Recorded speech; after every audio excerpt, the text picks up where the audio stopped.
법을 청해 듣도록 하겠습니다. 합장단을 하시겠습니다.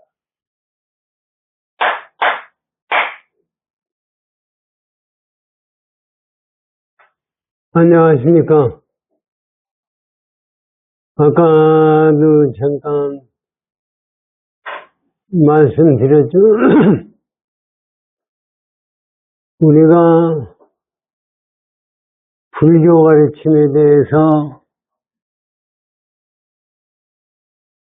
제대로 철저히 알아야 된다고요. 그게 지금 우리 생각에는 불법이라는 것은 우리가 들은 것이 전부라고 생각하고 이것이 맞다고 생각합니다. 그런데 그건 전부가 틀리는 거예요. 지금 지금 세상에서는 불교가 세계적으로 불아파나 미국이나 이런 데서 상승들은 공부가 돼가고 있거든요. 그리고 불경 번역도 다 되고 있고 그래요. 그래도 티베트 스님들이 가서 절을 짓고 티베트 스님들이 가르치는 거, 또 우리나라 스님들도 가가지고 절을 짓고 가르치는 거, 일본 사람들이 하는 거, 뭐 원불교에서도 지금 그렇게 미국 같은 데서 하고 있거든요. 그런데 그건 어떤 것이 맞아야 되냐, 올바른 거냐? 불교 역사를 지가 다 공부한 건 아니지만은 그동안 이제 들은 얘기 책 가지고 가만히 보면은 부처님이 깨달은 것이 이 지구상에서 있는 많은 종교들, 어떤 종교들하고는 그 깨달음의 경지가 다른 거예요. 이것을 우리가 분명히 알아야지. 지금 국민의힘의 권성노위가 통일교한테서 1억을 받고 통일교라는 종교가 뭐예요?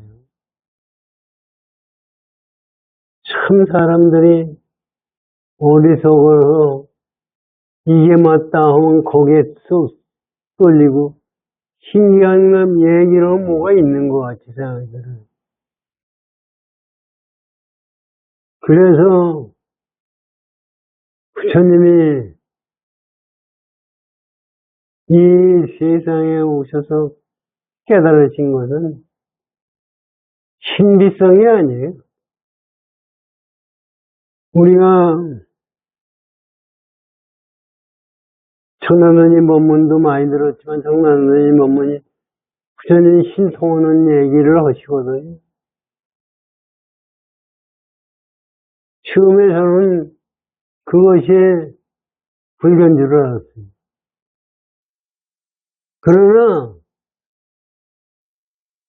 가만히 지나고 보고 생각하니까 부처님의 신통할 이유가 없어요. 필요가 없어요. 가만히 생각해보세요. 부처님이 신통했겠나?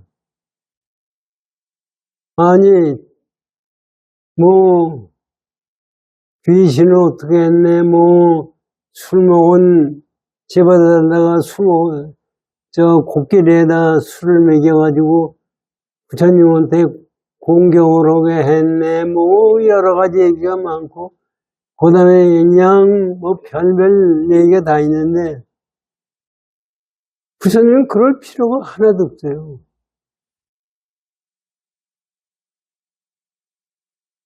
그러니까 부처님이 우리 이제 역사적으로 듣는 얘기예요. 부처님이 가시는데 제바다다가 산꼭대기에서 바위를 굴러가지고 부처님 발가락을 다쳐서 그 지옥석에 떨어졌다 그런 얘기가 나오거든요. 그게 사실이냐? 그게 사실이 아니에요. 그리고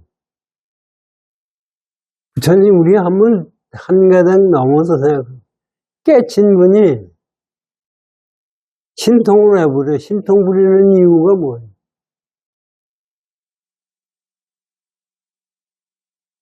남모도 능력이 뭐가 다르다는 걸 보여주는 게 신통. 그런데 부처님은 그런 이유가 없어요. 단지 수행하는 것 뿐이죠.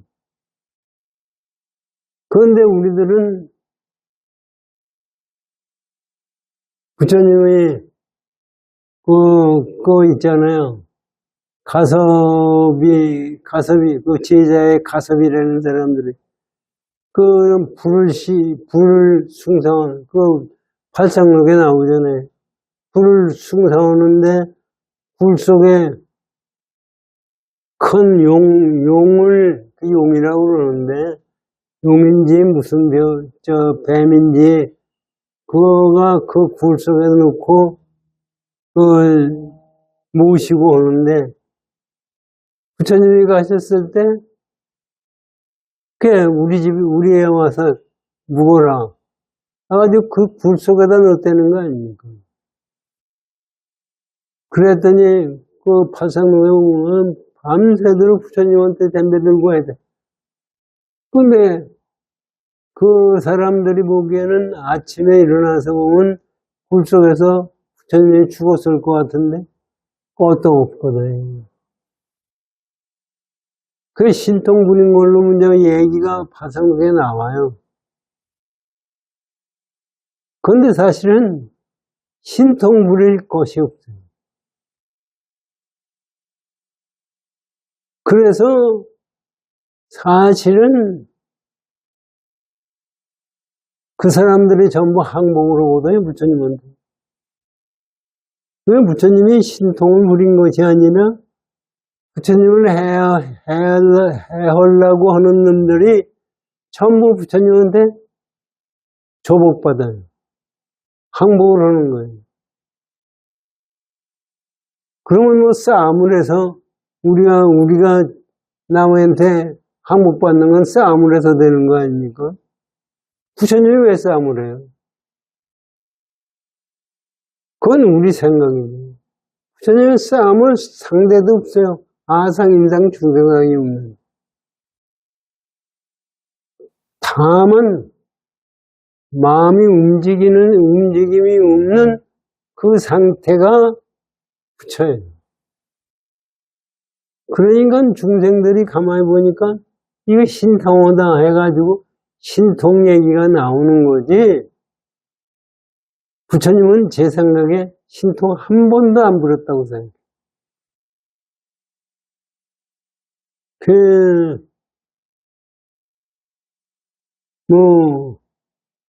승천스님 법문에도 나오고, 큰 스님들 법문에도 신통 얘기가 나오는데, 제가 보기에는 그런 것이 아니라고 생각해요. 그거는 우리 중생들이 모르기 때문에 그렇게 합니다.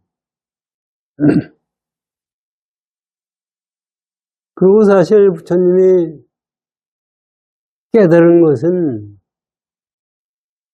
아트만을, 영혼을 인정한 것도 아니고 영혼을 부정한 것도, 이게 있다고 생각하는 것이 전부가 틀렸다고 생각해요. 그래서 여태까지 지구상에서 깨쳤다는 사람, 공부했다는 사람은 있는 거다, 없는 거다 하는 그런 상대적인 관점에서 만들어낸 얘기라고. 부처님은 그 상대적인 것을 떠난 중도를 우리에게 그걸 깨닫고 그걸 가르쳤어요. 부처님 깨달으신 경지도 우리 생각을 해보시죠. 부처님이 6년 고행을 하셨다고 그러는데 그때 고생은 무지하게 하셨고 쌀 한 톨 먹으면서 지내셨다는 거 아닙니까? 그래도 깨치질 못하니까 그 고행을 버리고 우유죽을 잡숫고 목욕을 하고서 깨치는 거예요. 그때 부처님 공부하는 걸 주위에서 지켜봤던 사람 5비구, 5비구가 있지 않습니까? 5비구들이 부처님이 대단한 분이다 생각하고 있었는데 결국 타락했다고 그러는 거 아니에요. 그래가지고 도망가는 거죠.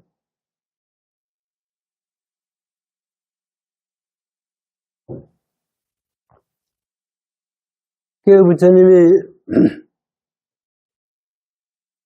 깨닫고 나서 이 어려운 거를 누구한테 법문해 줘야 될까? 그러다가 생각해 보니까 오비구가 있구나 해서 오비구를 찾아가서 법문을 해서 5비구가 그때 깨닫고 아라한이 됩니다. 그때서부터 이제 불교가 시작이 되는 거예요. 그게 이제 우리 화엄경 이 현대 우리 조계종이고 어디서 화엄경이 최고라고 그러거든요. 화엄경이 일본 사람들이 윤공고에 보면은 화엄경이 한 권으로 되어 있는 게 아니에요. 우리 일일내면 보현해온품이라고 있잖아요. 보현해온품이 경전으로 그 하나로서 돌아다녔다. 그건 8만대장 화엄경이 각 품마다 경전으로 따로따로 돌아다니는 것을 한 대로 묶은 것이 화엄경이에요. 그리고 화엄경이 언제 생겼느냐? 그 청담누님 말씀에도 보고 전부 부처님이 깨닫고 나서 49일 동안 화엄경을 법문하셨는데 중생들이 하나도 알아듣지 못했다 하는 얘기는 그것이 전부가 우리 중생들이 알아듣질 못하기 때문에 그런 말씀이 나왔습니다. 그리고 화엄경 언제 생겼느냐? 부처님이 열반하신 후 500년 후에 생긴 거예요. 그때 제가 대각회 다닐 때 가니까 대승경련은 비불설이다. 부처님이 법문한 것이 아니다 하고 일본 학자들이 얘기를 했어요. 그래가지고 뭐 얘기가 많았는데 지금은 비불설이라는 얘기가 나오지도 않아요. 사실 불교라는 것은 부처님이 설하든 안 하든 진리에 맞으면 그것이 불교예요. 우리가 불교 배울 때 삼법인을 얘기하잖아요. 재행무성, 재법무와 열반적정, 이게 삼법인이거든. 그런 얘기 나와요. 경전이 무전 경전이 나왔는데 거기에 삼법인에 맞으면은 불교고 삼법인에 틀리면 불교가 아니다. 이건 경전이 8만대장경이에요. 이건 그 당시엔 문자도 없었어요.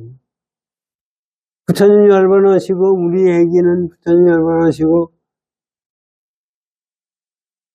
가섭존자 주관하에서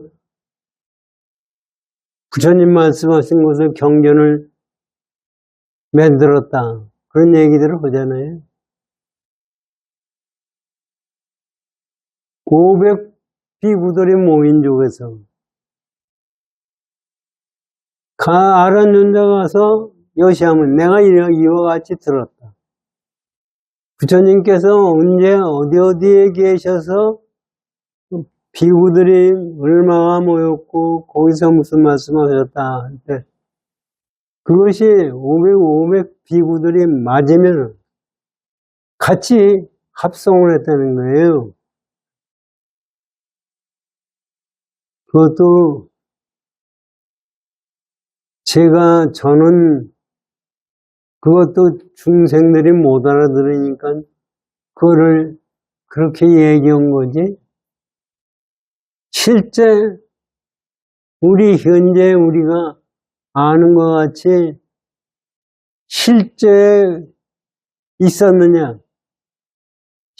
이 부에 실제 있고 없고가 관계가 없는 거예요. 그래서 경전이 발생하는데 그 당시에는 문자가 없었어요. 문자가 없으니까 전부 위에서 내려간 거예요. 그러나 나중에 문자가 생기니까 그때부터 경전을 만들고 그땐 종이가 있습니까? 뭡니까? 나무 잎사구에다가 그걸 써가지고 지금 티베트에서는 그거 가지고 해요. 그러니 가만히 보면 그렇게 해서 저러는 것이 꼭 똑같이 부처님이 말씀하고 똑같은 거냐. 거기서 저는 사람이 있고 위에 있는데 물론 얘기들은 그래요. 아는 데가 머리가 무지하게 좋아서 지금 우리의 노공기보다도 더 정확하게 해서 다 기억한다. 그건 다른 비구들은 다 그랬어요. 다른 비구들은 안 그랬거든. 그러니까 거기에 글자도 틀리고 얘기도 틀리고 내용도 틀리는 것이 자꾸 생기고 뭐 하다가 보니까 그 다음에 인쇄술이 있어요. 뭐 있어요. 써가지고 하다 보니까 이게 또 틀려요. 우리 학교 다닐 때 노트를 선생님이 강의한 거 노트를 학생애들 노트를 한번 보세요. 선생 얘기가 다 똑같으냐고. 전부 지 생각 썼지 선생 얘기들을 쓴 게 없어요. 그러니 경전도 마찬가지예요. 그러니 부처님 계실 때는 그거를 전부 부처님한테 여쭤봐가지고 했는데 부처님이 돌아가시고 나니까 전부 싸움판이 벌어지는 거예요. 이게 맞네, 저게 맞네. 그래가지고 신앙 싸움판이 벌어져서 나중에 스님들끼리 끼에 모여서 얻어먹어야 또 되잖아요. 그게 이제 소승불교하고 대승불교하고 나온 싸움이 벌어지는 거죠. 지금 소승불교 요새서는 달라지겠지만 소승불교에서 얘기하는 거고 대승불교에서 얘기하는 거고 내용을 보면 달라요. 열반경이라고 있어요. 부처님이 열반하셨을 때 부처님이 법문을 소승불교 열반경이 있고 대승불교 열반경 내용이 달라요. 그 말이 되나요? 말이 안 되는 것 같은데 거기서 부처님의 가르침이 알맹이가 나와야 됩니다. 이게 지가 불교도 보면요. 경전 공부는 간이 있고, 이음물 오는 데도 있고, 이음물도 아미사불 이음물 오는 데 있고, 관세음보살 이음물 오는 사람도 있고, 또 진원을 외는 데도 있어요. 그것도 밀교라고 그래요. 저는 처음에 밀교가 상당히 매력적이었어요. 비밀스러운 거예요. 현교라고 그래요. 우리 공부하는 건 현교라고 그래요. 밀교는 비밀스러운 거예요. 지금 엄마니 반면 하는 것이 전부 밀교입니다. 부처님 당시에는 제자들한테 그런 진언을 외지 말라고 그랬어요. 그런데 힌두교 쪽에서 그 진언 외고 제사 지내는 것이 계속해서 나오니까 이 윤회 사상도요, 힌두교에서 얘기하는 윤회 사상과 우리 불교 깨달음의 윤회 사상과 다른 거예요. 그럼 윤회를 왜 말씀하셨느냐면 힌두교 사람들이, 인도 사람들이 윤회를 그렇게 생각하고 있기 때문에 그걸 가지고 비유로서 얘기를 하면서 가르친 것이 그게 윤회예요. 그래서 그것이 윤회가 있느니 없느니 뭐 따지는데 불교로 보면 그런 것이 아니라고요, 사실은. 그거를 우리가 분명히 알아야 돼요.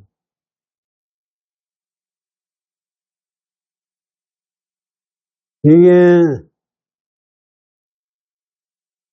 그래서 나오는 것이 지금도 법화종, 화엄종, 선종, 뭐 얘기하는 연불종, 뭐 그래 어떤 것이 맞는 거냐. 그것을 우리가 제대로 지금 육조당경을 보면은 그거에 대한 정확한 법문을 해주고 계신 거예요. 그런데 우리는 그걸 읽고서도 가르쳐도 제대로 몰라요. 그래서 육조당경을 공부하는 게 낫겠습니다. 제가 다시 이걸 얘기하려고 하면 뜻이 굉장히 길고 얘기할 것이 많은데 이걸로 하고서 육조당경 공부하겠습니다.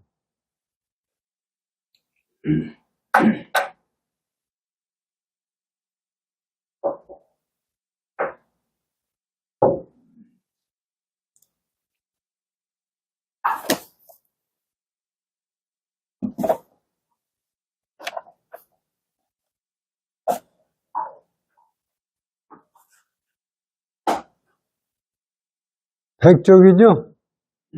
종문이. 104족이요?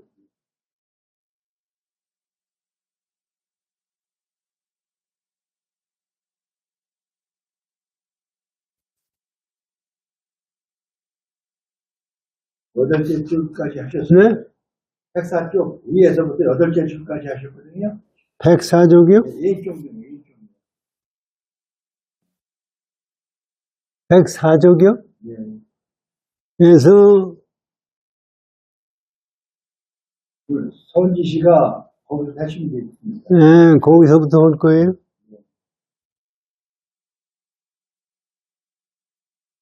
지금 육조 해명대사 말씀을 한번 들어보세요.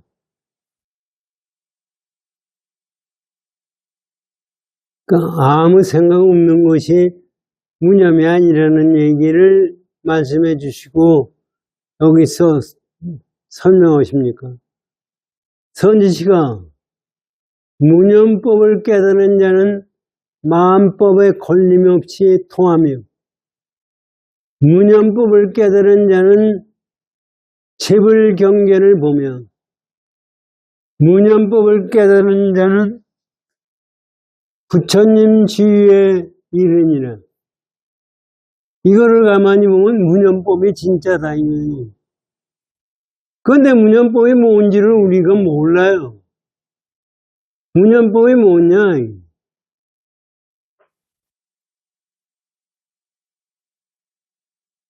선지시가 뒷날 나의 법을 얻은 자가 이 돈교법문을 가지고 견해를 같이 하며 행을 같이 하기로 오늘 바라며 받아지니기를 부처님 섬기듯이 하며 정신도록 물러서지 않는다면 결코 성인주의에 들리라. 지금 이 말씀은 뭐냐면 육조예능대사의 법은 무념법이다. 그래서 사람들이 그걸 못 알아들어요. 돈교법문이라고 하니까 무슨 바로 깨닫고 도노돈순이 뭐니 하는 얘기도 전부 거기에 끄들려가서 얘기하는 거예요. 그것을 그 글자에 끄들리지 말고 그 근본을 깨달아야 그것이 부처님법이다 이러니. 그런데 사실은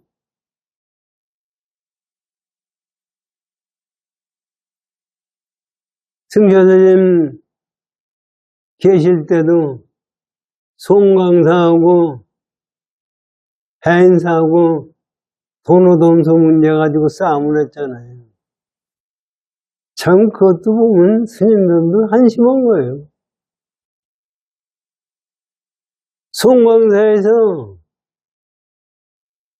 도노돈수는 틀리고 도노 점수가 맞는다 해가지고 불교학자를 갖다 데려다 놓고 세미나를 했어요.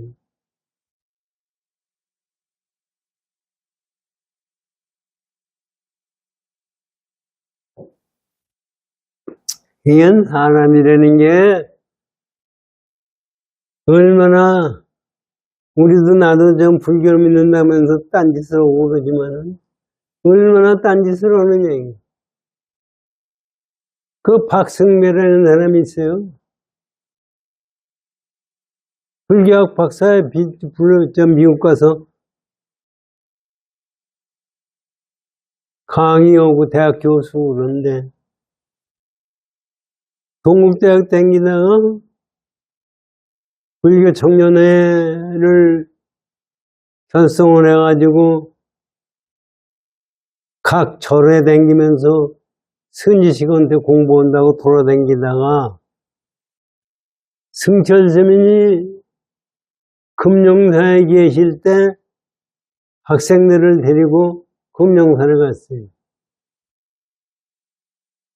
금룡사 가가지고 부처님 앞에 삼천배를 하고 승철스님 법문을 들었어요. 승철스님 법문을 듣고 자기는 불교학자라고 그래가지고 뭐 아는 척하고 떠들다가 거기서 승철스님한테 출가를 했어요. 그때 출가한 사람이 박성배 또 원기 스님이라는 사람이 있었고 원공 스님이라는 사람이 있었어요. 그 한 사람은 원기라는 사람은 서울법대 나왔고 원공은 경희대학 나온 사람인데 그래가지고 지가 해인사 갔더니 백년원에 갔더니 아 승철 스님 대단하고 뭐하고 떠들으라고 저도 그걸 그냥만 얘기를 들었죠. 그래서 그 당시에 지가 갔더니 승철 스님 너 무건을 수행을 해라. 저번에 법년 스님 말씀하시더니 경전이 있는 게 무건이냐 아니냐 똑같은 얘기. 그래가지고 그때 무건을 하고 있더라고요. 그래서 무건을 하고 있는데 머리 깎는 날이에요 그날. 그러다가 머리를 깎다가 박승매선 그 원조예요. 부처님 승천스님이 법명을 준 게. 그래서 머리를 비웠어요. 그랬더니 피가 나고 그러잖아요. 승전선이 옆에 있다가 더 베라. 그럼 말도 못하는 놈 더 베라. 그런 얘기 농담을 하시는 걸 듣고 있었는데 그때는 항상 신심 있게 공부를 했죠. 그러다가 그 양반 결혼을 하고 출가를 했으니까 그 애들도 있었겠죠. 그래서 부인이 쫓아와서 얘기로 그러니까 환송을 한 거예요. 환송을 해가지고 자기도 어떻게 먹고 사니 부인이 간호사였는지 했대 해가지고 하여튼 하다가 미국으로 유학 가가지고 공부를 해서 박사학위를 하고 이건 그래가지고서 지내다가 미국에 세계적인 불교학자가 있대요. 난 이름은 누군지 몰라요. 그 양반이 나 승철 스님 한번 만났으면 좋겠다. 그랬더니 박승배가 지가 들리는 얘기지 지가 들었어요 뭐예요. 얘기가 내가 가면은 만나게 해주겠다. 그래서 둘이 100년하면 왔어요. 그래가지고 나 박승배인데 너 그 문 지키는 스님한테 그렇게 얘기를 승철 스님이 안 만나줬어요. 그러니까 이게 삐졌죠. 아니 자기는 만나줄 줄 알았는데 그 학자한테 뭐가 됐어요 얼굴이. 그래서 고등학교부터는 도로 점수가 들고 도로 점수가 맞는데 그게 학자 불교를 배우는 것이 그거예요. 그게 승철 스님 얘기는 말씀은 이거예요. 네가 출가한 거는 나 때문에 출가한 게 아니라 부처님 앞에서 부처님한테 맹세를 하고서 출가를 한 건데 환송을 하면 부처님 속인 거 아니냐. 그건 말이 돼요. 그러니까 너 같은 놈은 내가 만나지 않겠다.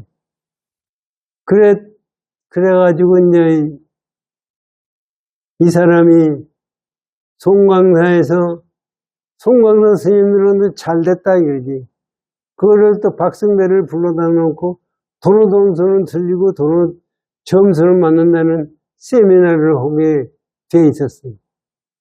그건 저는 가보지 않고 그게 불의라고 신문에 난 거 전부 읽어보니까 거기서 박승배가 그건 도로 점수 맞는다는 게 승철 스님 내놔봐라 이러니 그걸 어떻게 내놔봐요? 미친놈이지.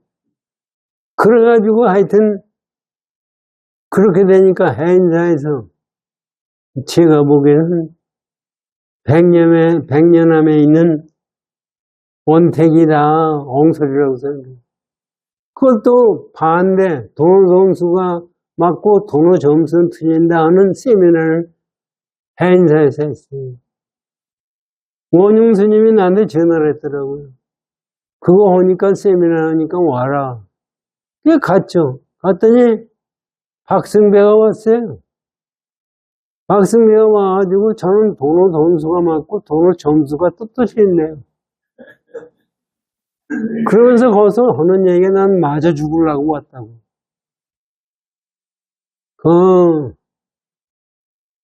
일타 스님 앞에서 얘기하고 오는 거 다 같이 듣고 나 얘기 듣고 그러는 그게 불교학자예요. 그게 불교냐고. 그래가지고서 일본 학자가 또 와가지고 또 강의하고 그랬어요. 하여튼 그것이 내가 보기에는 쓸데없는 짓이다 이래요. 돈교는 바로 깨닫는다는 것은 돈의 점수도 없고 돈수도 없는 거예요. 지금 육조 해리에서 내가 가리킨 이 돈교라는 것은 깨달음이 금방인데, 깨달으면은 아와 너가 없는 거고, 거기 시공간을 떠난 거고, 거기는 가서 뭘 붙일 수가 없는 거예요. 그거를 지금 말씀해 주고 계신 거예요. 거기서 문연법을 배워라. 내가 얘기한 건 문연법이다. 이렇게 말씀하신 거예요. 우리가 요거에 대해서도 아주 정확하게 내 마음에서 알고 있어야 됩니다.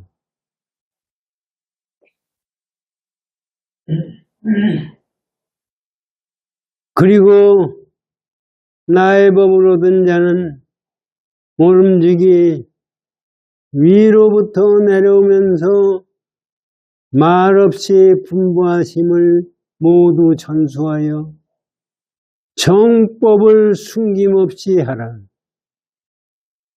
여기 한번 보세요.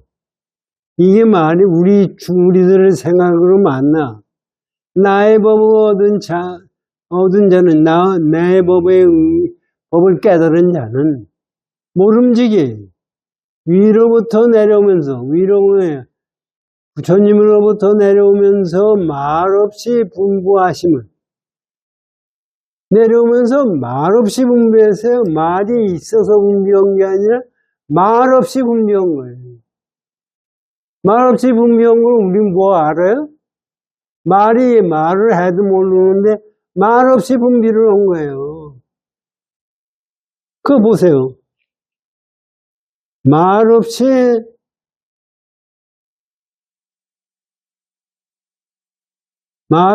분부하심을 모두 전수했다는 것은 이게 말이 있는 것이 아니라 말 없는 걸 전수받은 거예요. 그런데 우리는 지금 말을 해야 뭘 알아듣는 거예요. 그 말 없이 전수받은 것이 문연법이에요.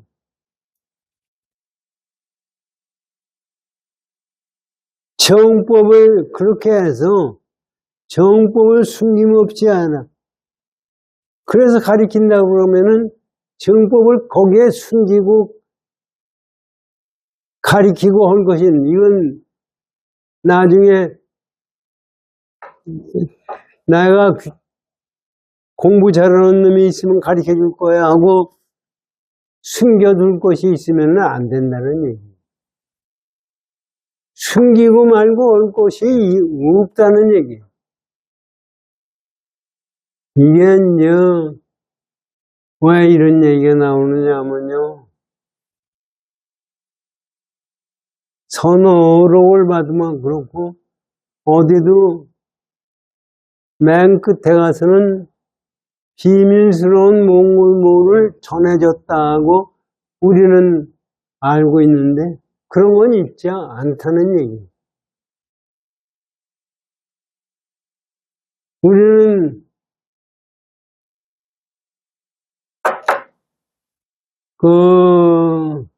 향곡 스님하고 승천 스님하고 친구지간 아니에요. 깨쳤다고 인가 얻은 사람이 승천 스님 만나러 가면,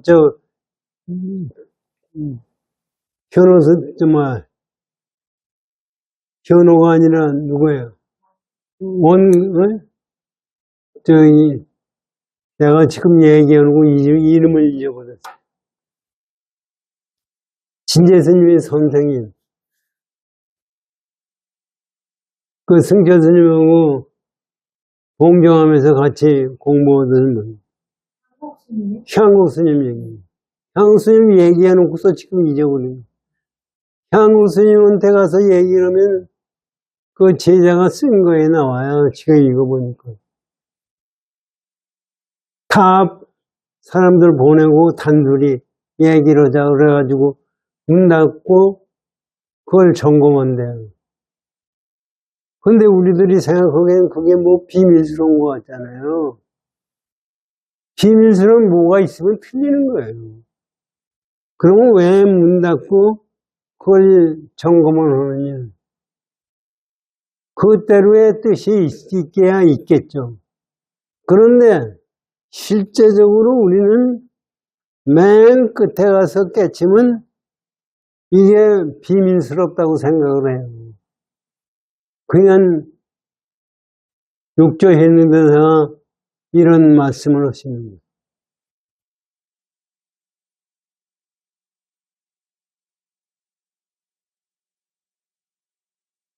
그러나 이게 이제 중요한 겁니다. 그러나 만약 견해가 같지 않고 행위 같지 않아 다만 같지 않아 다른 법에 있는 자에게는 자이거든 법을 전하지 말라. 이게 한번 자세히 왜 견해가 다르고 수행이 다르고 행위 다른 사람들 전하지 말라. 못 알아듣는다. 그래서 저는 이음물선이라고 그러잖아요. 이음물선이 어떻게 말이 돼요? 이거는 틀린다고 생각해요. 이런 거를 뭐라고요? 그런 사람한테는 얘기를 해봐야 되지가 않아요. 그냥 실제적으로 깨침의 경우는 무념이에요. 공이에요. 그렇기 때문에 그걸 얘기할 수가 없는 건데 지금 견해가 다르다는 얘기는 공돌이가 아니고 다른 생각을 가지고 있고 수행이 다르다는 얘기는 다른 행을 하는 거예요. 그런 사람한테 아무리 얘기해야 이 공돌이를 못 알아듣는다. 그 다음에 뭐가 되냐면 싸움밖에 안 되고 그 다음엔 해치려고 그래. 죽이려고 그래요. 그러니까 그런 걸 보고 얘기를 해야 되는데 저는 그저 아무한테만 떠들어 알지도 못하고 떠들어대고 그런 것을 요새 와서 반성을 많이 해요. 했는데 그래도 또 쓸데없는 얘기를 또 하게 돼 있어요.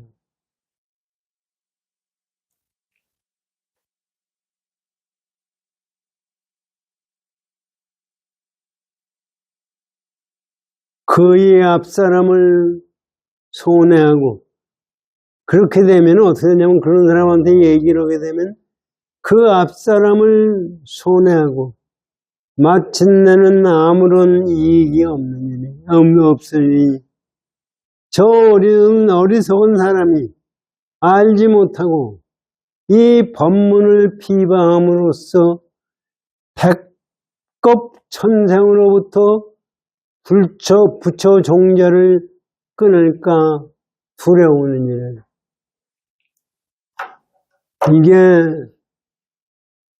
지가 벌써 오래됐어요. 한 20년 가까이 되는데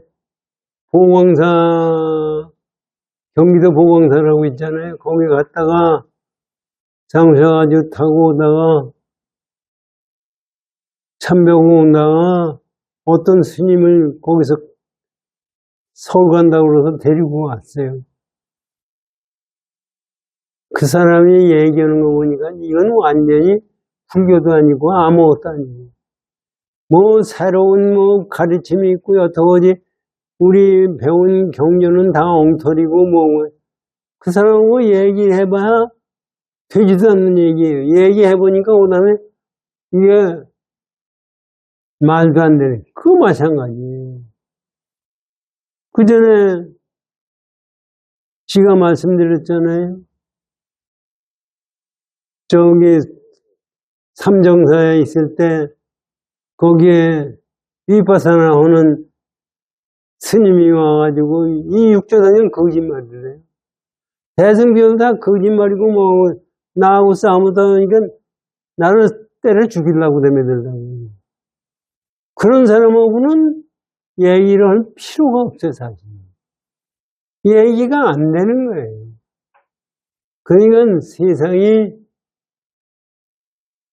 견해가 갖고 제대로 공부한 사람한테 가르침을 해라, 이런 얘기입니다.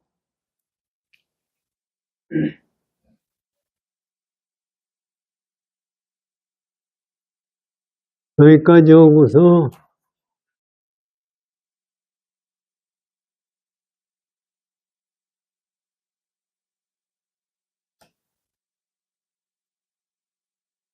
선지시가 나에게 한 무상송이 있으니 모름지기 각기 외워 지녀라.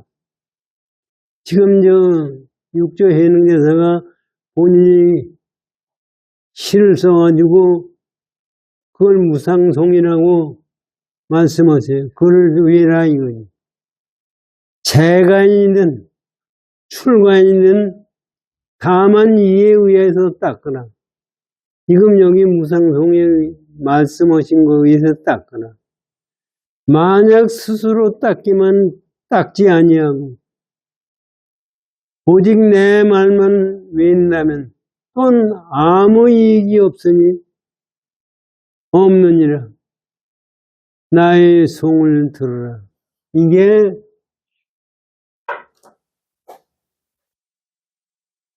이게 중요한 얘기입니다. 내 말만 외우고 그 뜻을 모르면 아무 소용이 없대요. 근데 우리는 뭐예요? 그 말도 못 알아듣지만은 그저 외운다는 게 그 글자만 외우는 거예요. 건강경을 공부한다고 해. 보험소유상이 개시험행이 약견대상 지상이면 비상이면 직견이라나. 글자를 외요. 그 뜻이 뭔지를 몰라요. 그거나 마찬가지고, 경을 외도 마찬가지고, 부처님이 지금 육조 해능대상을 말씀하시는 것도 마찬가지고, 이거를 가지고 그 양반이 말씀하신 근본 정신이 뭐냐를 니들이 항상 마음에 두고 공부를 해라. 이게 화두가 다른 게 아니에요. 이거 공부하는 것이 그게 화두예요. 나중에 이렇게 하다가 나중에 그것도 공부 부지가 말씀드리려고 하면 이렇게 해서 사람들이 그 넓은 중국 땅덩어리에서 어디에 순지식이 있다 하면 가서 말씀 한 번을 듣고 거기서 밥 얻어 먹고 수행하고 하다가 깨치지 못해요. 그래서 그거를 어떻게 하면 깨치느냐. 그래서 화두를 맺는 거예요. 화두가 부처님에서부터 있었던 것도 아니에요. 그럼 마주도에서부터 화두가 있었느냐? 거기도 없었어요. 그런데 이제 중간에 만들어내니까 화두에 그냥 일념이 되는 거예요. 화두가 절대적이라면은 묵조선은 있을 수가 없어요. 묵조선은 화두가 없어요. 앉는 것만 가지고 그것이 되는 거예요. 그래가지고 싸움판이 무너지고 그게 네가 맞네 내가 맞네 하고 싸움판이 무너지는 거예요. 그래서 그거를 제대로 우리가 공부를 했을 때 깨침의 경지가 되는 거지, 그렇지 않고는 절대로 깨칠 수가 없어요. 자, 보세요.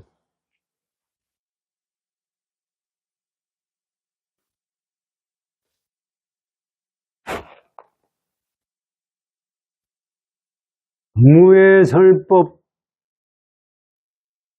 진여마음을 마음 모두 통하니 태양이 허공에 있음과 같네.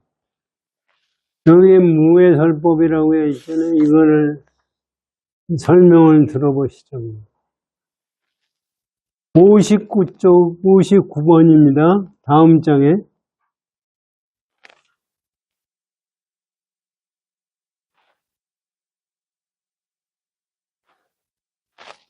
설통, 심통이다. 무해설법이라는 게 뭐냐 하면은 걸림없는 설법이에요. 그래서 말하는데 통하고 마음이 깨침이 돼요. 심통. 불설에 탈통하여 부처님 말씀에 다 깨달아서 능히 중생을 위하여 걸림없이 연설함을 설통이라고 하고, 설통이 뭐냐 하면 중생들에게 걸림없이 연설하는 것을 설통이라고 하고, 자성을 요달하여 일체 허망 경계를 여임을 심통이라 한다. 이게 완전히 자성을 깨친 것을 심통이라 한다.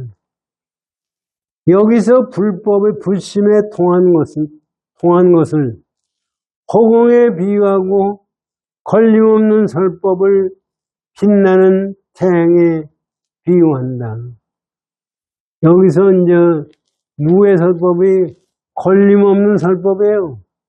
그것은 진여 마음 모두 통하니, 여기서 진여 마음이 통하다니까 뭐가 되느냐? 허공과, 태양이 허공에 있는 것 같다.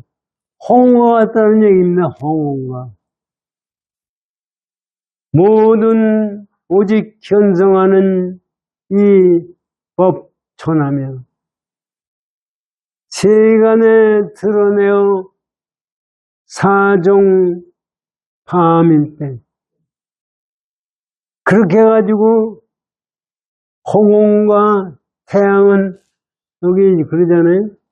허공은 깨친 거를 얘기해 보세요.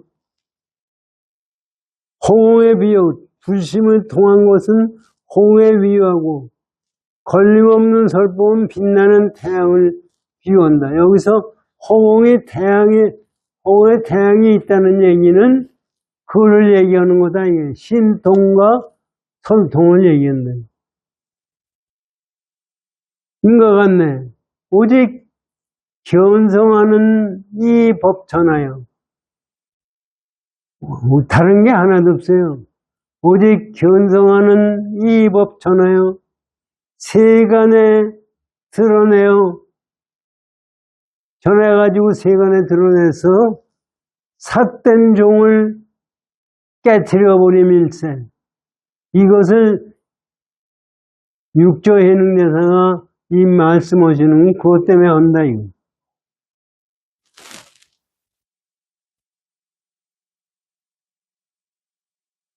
법인즉 돈도 점도 없는 것인데, 법이라는 것은 볼록도 없고 서서히 깨친다는 것도 없는 것인데, 중생의 미하고 깨침에 따라 늦고 빠르네. 법을 깨닫는 게 실제적으로는 돈도 없고 점호도 없다. 이건. 그런데 다만 중생들이 어리석고 깨닫고 한 거에 따라서 깨닫는 속도가 다른 것이다. 이건.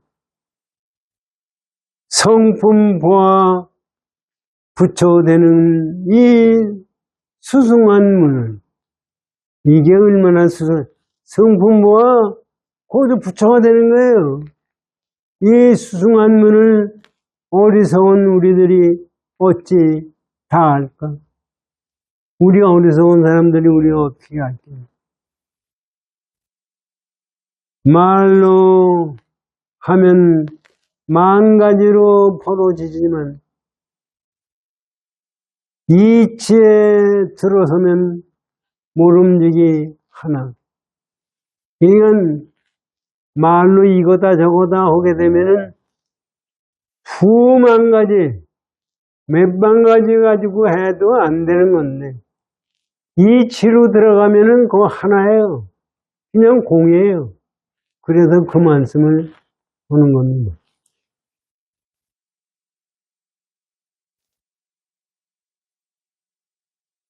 번뇌의 안개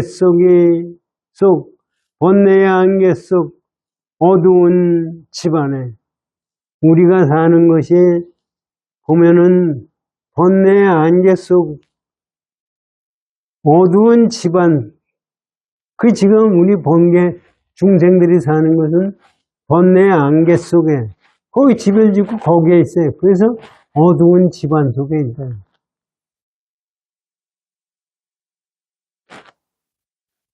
집안에 지혜의 밝은 태양 항상 빛내라. 이게 우리가요 깨치게 되려니까 깨쳐야 된다니까 깨친 것이 뭐가 있는 걸로 보는데 지금 무슨 얘기냐면 6절에서는 네가 지금 깨치지 못했다고 생각하고 지금 어둡잖아요. 지금 번뇌의 안개 속 지금 생각하는 것이 어떻게 생각하느냐면 번뇌의 안개 속에서 껌껌한 속에 집에 들어앉아 있어가지고 생각하는 거예요. 그렇게 해가지고서 깨침을 생각해가지고서는 알 수가 없으니 얘기해 보세요.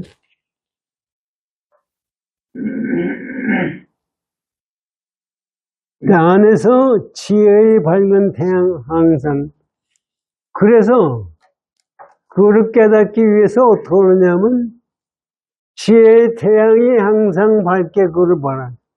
이건 우리가 생각하는 것이요. 안개 속에 깜깜한 집안에 있어서 아주 거기서 생각하는데 그것을 생각하는 것이 아니라 그것을 네가 지혜스럽게 깨달음의 마음으로서 그걸 봐라. 사실 어떻게 보면은요 모순이 되는 얘기예요. 우리 중생들은 깨짐도 없고 지혜스러운 것도 없는 겁니다. 그런데 실제적으로 왜 이 말씀을 드리느냐 하면 안개도 내가 맺는 거고 지혜스러운 것도 내가 맺는 거기 때문에 이 말씀이 나옵니다. 이건 불교를 배우는 것은 실제적으로 내가 내 마음을 깨치는 거예요. 그래서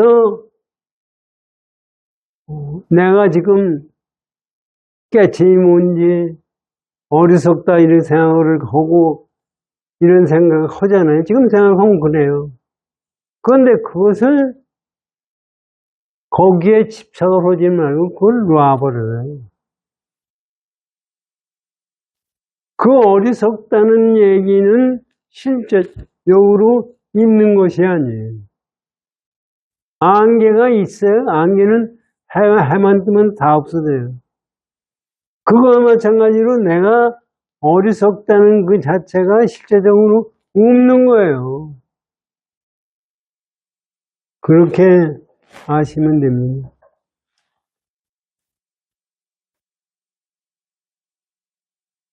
시간 됐죠? 네, 1시간. 네.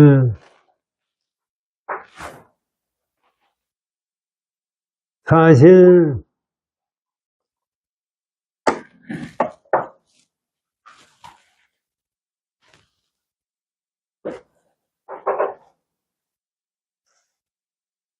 육조 단경이라는 것도 실제적으로는 우리 그 전에 선문정도 공부도 했지 않습니까? 거기에 그런 얘기가 나와요. 여러분들 기억하시는지 몰라도 마저 도일선사 밑에서 인가받은 사람이 70명인가 80명이 됩니다. 근데 황벽서사 말씀에 의하면은 실제 깨달은 사람은 3사람인가 그거밖에 안 된다는 거예요. 그러니까 그 나머지 사람들은 깨쳤다고 하는데 깨친 것이 아니에요. 이게 무슨 말씀을 하시냐면 깨침이 그렇게 어렵거든요. 절대로 깨쳤다는 집착을 가지고 있는 한 깨칠 수가 없는 거예요. 그래서 지금 현재도 내가 깨쳤네 안 깨쳤네 하고 떠들어대는 사람들이 그런 거예요. 이거를 우리가 어떻게 해야 내가 올바르게 알 수 있느냐. 이건 내 마음에 달려있는 거지 가르친 사람에게 달려있지 않다고 지금 6조 해능대서 한 말씀. 이건 내가 그거를 옳게 생각하도록 항상 노력하고 생각을 해야 됩니다. 열심히 정진합니다.